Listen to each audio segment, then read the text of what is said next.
निधि की शादी सुमित के साथ हुई थी। सुमित का एक छोटा भाई भी था और उसका नाम था अमित। और दूसरी तरफ निधि की एक छोटी बहन थी, उसका नाम था अंजलि। निधि के देवर अमित की अच्छी खासी नौकरी थी और निधि का ससुराल भी काफी पैसे वाला था। इसलिए निधि चाहती थी कि उसकी छोटी बहन अंजलि की शादी उसके देवर अमित के साथ हो जाए। लेकिन निधि के सास ससुर और उसका परिवार दोनों भाई बहनों के साथ अपने दोनों बेटों की शादी करने में बिल्कुल विश्वास नहीं रखते थे। अब तो अमित के लिए भी लड़की देखना शुरू करना ही पड़ेगा। उसकी उम्र भी हो गई है और नौकरी भी अच्छी खासी लग गई है। अरे मम्मी जी, लड़की देखने की क्या जरूरत है? मेरी छोटी बहन अंजलि है ना, अमित के लिए एकदम परफेक्ट मैच है वो। निधि, तुमसे कितनी बार कहा है, मम्मी तुम्हारी छोटी बहन अंजलि को इस घर की बहू नहीं बनाना चाहती। अरे पर आखिर क्यों? मेरी बहन में ऐसी भी क्या कमी है? सुंदर है, सारा काम करना जानती है, फिर आपको क्या परेशानी है?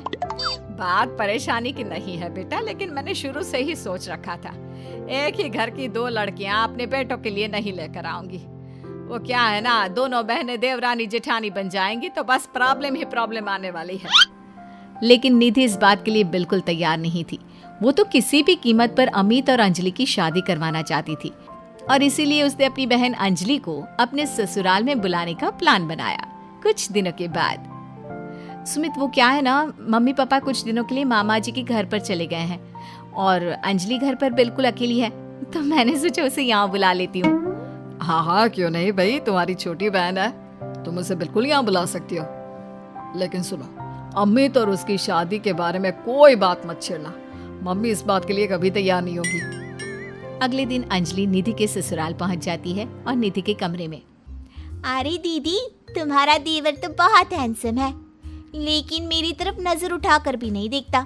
अरे तू चिंता क्यों करती है, वो तेरी तरफ नजर उठाकर भी देखेगा और तू इस घर की बहू भी बनेगी। बस अब तू देखती जा। आप कहना क्या चाहती हैं दीदी? यही कि तू किसी न किसी तरह से बहाना करके कुछ दिन इस घर में रुक जा, बस फिर देख मैं क्या करती हूँ। अगर आपने मेरी शादी अमित के साथ करवा दी ना दीदी, तो जिंदगी भर आपकी सेवा करूंगी। मुझे तो आपकी शादी के बाद से ही बहुत पसंद है। अरे मेरी प्यारी बहना, तेरे दिल की खबर तो मुझे कब से लग गई थी। सब जानती हूँ मैं। बस अब चिंता मत करियो और जैसा मैं कहती हूँ वैसा करती जाओ। अगले दिन देख अंजलि, थोड़ी देर बाद मेरी सास बाथरूम से नहाकर निकलेगी, तो बाथरूम के दरवाजे पर थोड़ा सा पानी गिरा दे। ये क्या कह रही हो दीदी? आपकी सास गिर गई तो उसे चोट लग जाएगी और आपके लिए मुसीबत हो जाएगी। अरे पागल, जैसे ही वो गिरने लगे तो झट से जाकर उसे संभाल लेना। देख, मेरी सास के दिल में अब तुझे जगह बनानी है। इस घर की बहू बनना है या नहीं? हाँ दीदी, वो बात तो सही है। ठीक है, मैं चुपचाप जाकर बाथरूम के दरवाजे पर पानी गिरा कर आती हूँ। कुछ देर बाद सास जैसे ही गिरने लगती है, अंजलि वहां पर पहुंच जाती है। हे भगवान, अभी मैं गिर जाती तो मेरे हाथ पैर टूट जाते। अरे भगवान भला करे, तुमने मेरी जान बचा ली। मैंने कहा था ना मम्मी जी, मेरी बहन बहुत अच्छी है, सबकी मदद करती है। हाँ, बात तो तुम्हारी सही है अंजलि बेटा, भगवान तुम्हारा भला करे। आज तुम्हारी वजह से मैं तो मरते मरते बच गई। थैंक यू अंजलि, तुमने मम्मी को गिराने से बचा लिया।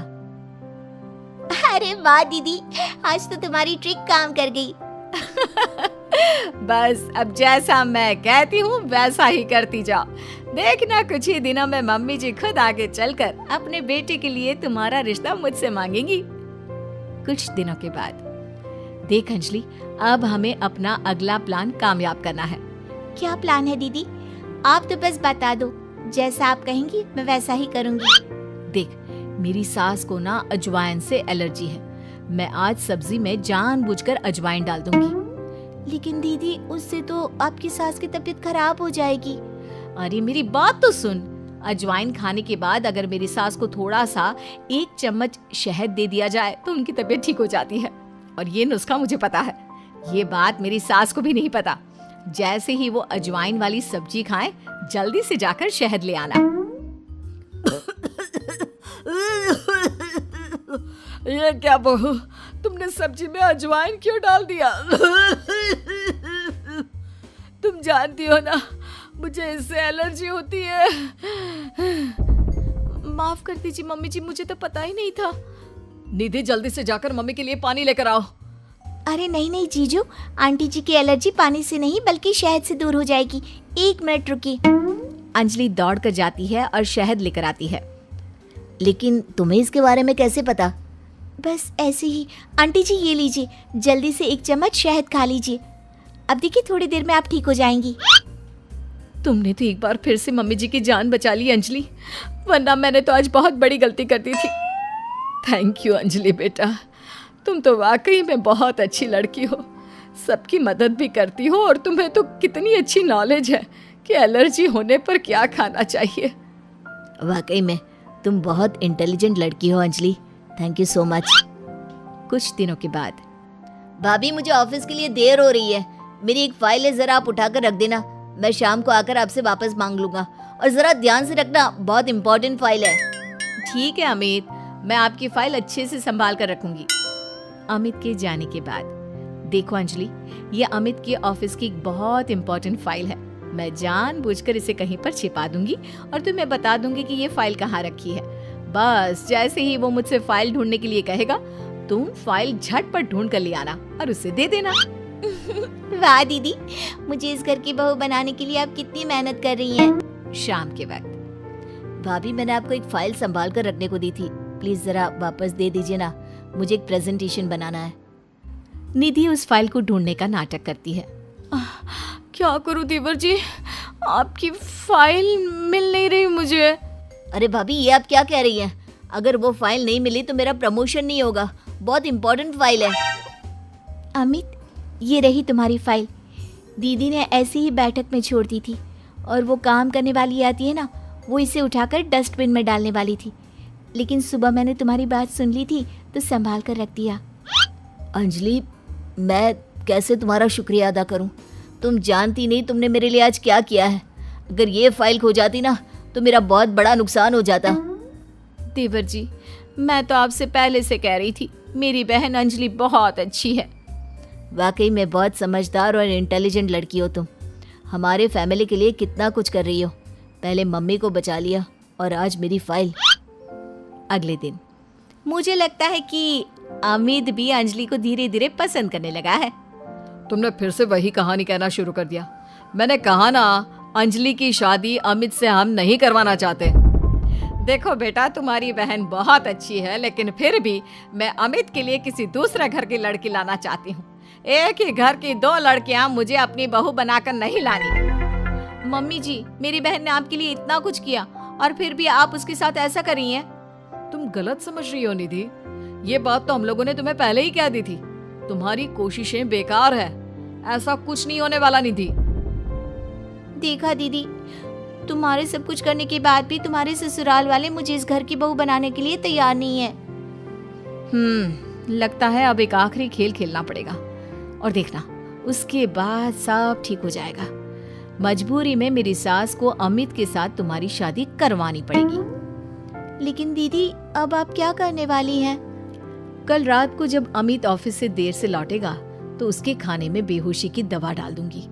तुम चुपचाप उसके कमरे में उसके बेड पर जाकर लेट जाना, कुछ करने की जरूरत नहीं है, बाकी का सारा काम मैं संभालूंगी। निधि और अंजलि मिलकर अमित को फंसाने का प्लान बनाते हैं। दोनों अमित के खाने में बेहोशी की दवाई डाल देते हैं। भाभी बड़े जोरों की भूख लगी है।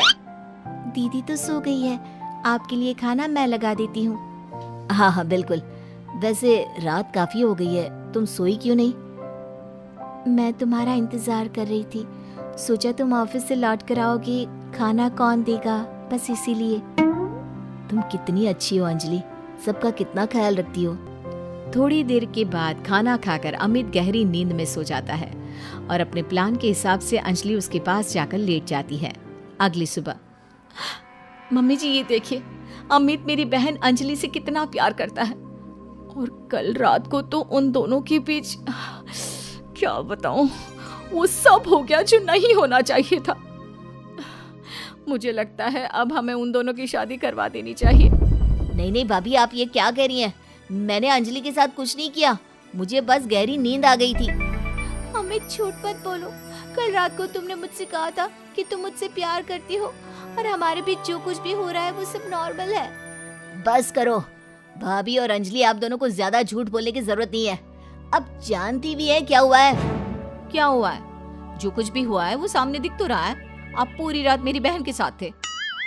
आपका प्लान तो मुझे उसी वक्त समझ में आ गया था जब गलती से मेरा खाना आपकी बहन अंजलि ने खा लिया और वो बेहोश हो गई। और वो बेहोशी की हालत में वो सब कुछ कह रही थी जो आप मुझे कहने वाले थे। क्या इसका मतलब तुम्हें सब पता चल गया? हाँ, मुझे सब पता चल गया। और आप सबकी जानकारी के लिए ये भी बता दूं कि मेरी पहले से ही एक गर्लफ्रेंड है शिवानी, और मैं उसे बहुत पसंद करता हूँ। देखो निधि, ये तुमने ठीक नहीं किया। अपनी बहन को इस घर की बहू बनाने के लिए तुम इस हद तक गिर सकती हो, मैंने कभी सोचा भी नहीं था। अमित ठीक कह रहे हो, वो सब हमारा नाटक था, लेकिन गलती से मैंने शायद बेहोशी वाला खाना खा लिया और हमारी पोल खुल गई। बहू तुम्हारी बहन वाकई में बहुत अच्छी है और इससे कोई भी अच्छा लड़का मिल जाएगा, लेकिन मेरा अमित किसी और को पसंद करता है और इसीलिए मैं तुम्हें बार बार समझाने की कोशिश करती थी। बस मैं तुम्हारा दिल नहीं तोड़ना चाहती थी, इसलिए कभी तुम्हें शिवानी के बारे में नहीं बताया, लेकिन अब तो सब कुछ सामने आ चुका है। रमा बहन फितरत से लालची और मक्कार, 2 बेटे थे, लेकिन दोनों के बीच 2 आंखें थी रमा बहन की। कारण थी बड़े की कमाई और छोटे की बुरी किस्मत। माँ जी, खाना लगा दिया है, खाना खा लीजिए ना, क्योंकि फिर मुझे इनके लिए कपड़े लेने बाजार जाना है। कल ही ऑफिस के काम से अमेरिका जा रहे हैं, वहाँ पहनने के लिए सर्दी के कपड़े लेने होंगे ना। क्या कहा? राम अमेरिका जा रहा है? इतनी बड़ी बात उसने मुझे नहीं बताई, क्यों? अरे माँ, अभी अभी तो फोन आया है, मीटिंग में अभी उन्हीं का नाम आया, तो कल की टिकट भी हो गई और उन्होंने कहा भी कि माँ को जरूर बता देना। अरे वाह भाभी, क्या किस्मत है भैया की, आज दिल्ली कल अमेरिका। अरे चुप कर मनहूस, कहीं टोक ना लगा देना मेरे बेटे को। जरा अपने पति को भी बोल कुछ काम धंधा करे, सारा दिन न जाने क्या क्या करता रहता है घर में बैठकर। अब अच्छा छोटी, तैयार हो जा, साथ चलेंगे बाजार। और हाँ, तो वो साड़ी भी ले लेना जिसकी चूड़ियां लेनी थी ना तुझे। छोटी, जिसका मूड सास की बात से दुखी था, अब जेठानी की बात से खुश हो जाता है। वो चहक उठती है। हाँ हाँ भाभी, मैं अभी ले आती हूँ। वो वहाँ से चली जाती है। अरे क्यों सर चढ़ा रखा है इसे? करते क्या है ये लोग घर के लिए? सिर्फ मुफ्त में बैठकर रोटियां तोड़ रहे हैं। माँ, अब छोटी को ऐसा मत कहे ना, उसकी क्या गलती है? झूठ बोलकर आपने उसकी शादी करवाई, वरना सुंदर और बड़े घर की बेटी थी, क्या उसकी शादी किसी अच्छे लड़के से ना हो जाती? अरे क्या झूठ बोला? बस यही ना कि लड़का कोई नशा नहीं करता और लाखों की नौकरी है। कोई बात नहीं, लड़का दिखने में तो सुंदर ही है ना, वही तो देखा इन लोगों ने भी। खैर, देवरानी और जेठानी दोनों बाजार जाती है, जहाँ देवरानी बार बार साड़ी के पल्लू से अपनी बाजू का दाग छुपाने की कोशिश करती है। अरे क्या छुपा रही हो छोटी, दिखाओ मुझे। नहीं नहीं दीदी, कुछ नहीं, वो दरवाजे से चोट लग गई थी ना, तो लाल पड़ गया है। नहीं नहीं, ये दाग दरवाजे का नहीं है। देवर जी ने फिर पिटाई की ना तेरी? देवरानी रोने लगती है। दीदी, क्या गलती थी मेरी, मैंने क्या गलत किया?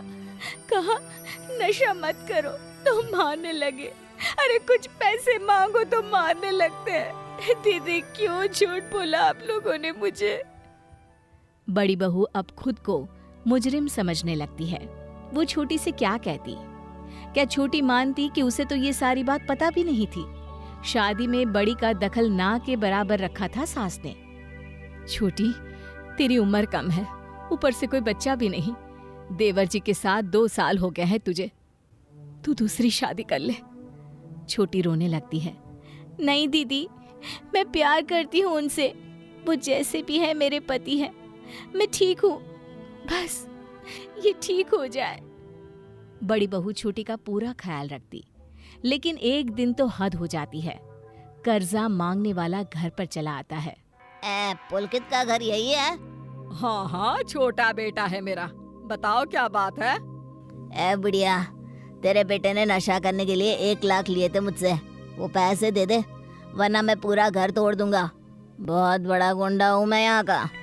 अरे ऐसा कैसे 1 लाख लेने आ गए हो? मेरा बेटा नशा करता ही नहीं है। तभी छोटा बेटा आ जाता है।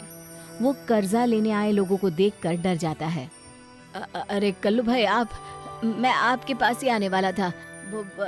बेटा, तू इसे जानता है? तभी वहाँ छोटी भी आ जाती है। तू अंदर जा बहू, ये घर की बात है। माँ, उसे हक है सब जानने का कि उसका पति क्या क्या करता है। भाभी, आप ज्यादा बीच में मत पड़ो। 4 पैसे भैया क्या कमाते हैं, आप कुछ ज्यादा ही नाक घुसेड़ने लगी हो। ये मेरा कर्जा है, मैं निपटा दूंगा। अरे ये फैमिली ड्रामा मेरे जाने के बाद में करना। मेरे पैसे दो, फिर खेलना ये कहानी घर घर की। अब माँ, ये कंगन जो तूने पहने है ना, दे दे इसे। वैसे भी मेरे ससुराल वालों ने तो दिए थे तुझे। अरे नहीं नहीं, मैं कुछ नहीं दूंगी। क्यों दे दूं? अरे माना तेरे ससुराल वालों ने दिए, पर तुझे पालने में मैंने कम खर्च किया है क्या? अरे कितना खाता था तू। ना ना, मैं नहीं दूंगी। देख अब तुझे कितना मारता हूँ मैं, तब अपने आप तेरे घर वाले पैसा देंगे। गुंडा जैसे ही पुलकित को मारने के लिए हाथ उठाता है, छोटी बहू कहती है, नहीं नहीं, मत मारिए इन्हें प्लीज, ये ले लीजिए, इससे आपके पैसे पूरे हो जाएंगे। छोटी अपने गले से सोन की चेन उतार कर गुंडे को दे देती है। गुंडा चेन लेकर चला जाता है। हाँ, अब ज्यादा देवी बनने की कोशिश मत करना। और ये जो सोने की चूड़ियां पहनी है ना, उतार दे इसे भी। आज का इंतजाम भी तो करना होगा। नहीं नहीं, ये मेरी माँ की आखिरी निशानी है, मैं नहीं दूंगी इसे। दोनों के बीच लड़ाई होती है, जिसमें पति पत्नी को एक धक्का देता है। वो गिर जाती है और उसके सर पर चोट आ जाती है। अब ठीक है, बहुत जबान चल रही थी इसकी, अब शांत हो जाएगी। अरे माँ चली गई तो आखिरी निशानी रख कर क्या करेगी? कितनी लालची लड़की है, पति को कंगन भी नहीं दे सकती। अरे सारा श्रृंगार पति से ही तो है। माँ जी, आप माँ होकर नहीं उतार सकी ना अपने गहने, वो बीवी है। भाभी, आपको पहले भी शांत रहने को कहा था। आपकी तो शिकायत मैं भाई से करूंगा। और हाँ, ये छोटी को भी अपने साथ रखिए, मेरे कमरे में मत आने दीजिएगा, मैं इसे तलाक देने वाला हूँ। नहीं नहीं, प्लीज ऐसा मत बोलिए। अगले दिन बड़ी भाभी का भाई बहन से मिलने आता है। दीदी, जीजू अमेरिका गए हैं, आप चलो ना मेरे साथ घर, माँ ने भेजा है आपको लेने के लिए। छोटी की तरफ बड़ी देखती है और कहती है, छोटी तू भी चल, पैक कर ले अपना सामान। दोनों बहुएं तैयार होकर निकल रही होती है कि सास कहती है, अरे घर का काम कौन करेगा, दोनों चली जाएगी तो। अरे छोटी, तू कहाँ तैयार होकर निकल रही है, चल घर का काम कर। नौकरानी कहीं की, कोई काम तो है नहीं तेरे पास। छोटी सामान लेकर अंदर जाने के लिए मुड़ती है कि छोटी का पति एक औरत के साथ आ जाता है। माँ, जाने दे इसे, वैसे भी मैं इस लीली से प्यार करता हूँ और शादी भी कर ली है। तलाक देना है तो दे, नहीं तो अदालत के चक्कर काटे। चलो लीली। ये देखकर छोटी के तो पैरों तले जमीन ही खिसक जाती है, वो रोने लगती है। तभी बड़ी बहू का भाई कहता है, तुम जानते नहीं हो भैया, बिना पहली बीवी को तलाक दिए दूसरी शादी करके तुमने कितनी बड़ी गलती की है, अब तो तुम्हें जेल हो जाएगी। नहीं नहीं, ठीक है ना, इसे लिली के साथ ही रहने दो भाई। छोटी जैसी लड़की वैसे भी देवर जी जैसे लड़की को डिजर्व नहीं करती है। मैं इसकी शादी अपने भाई से करवाऊंगी। भाभी, ये क्या बोल रही हैं आप? मुझे रिश्ता मंजूर है दीदी। वैसे भी पति गलत होने का मतलब ये नहीं कि औरत अपनी जिंदगी घुट घुट कर गुजार दे। अरे वाह वाह वाह, क्या ड्रामा चल रहा है ये।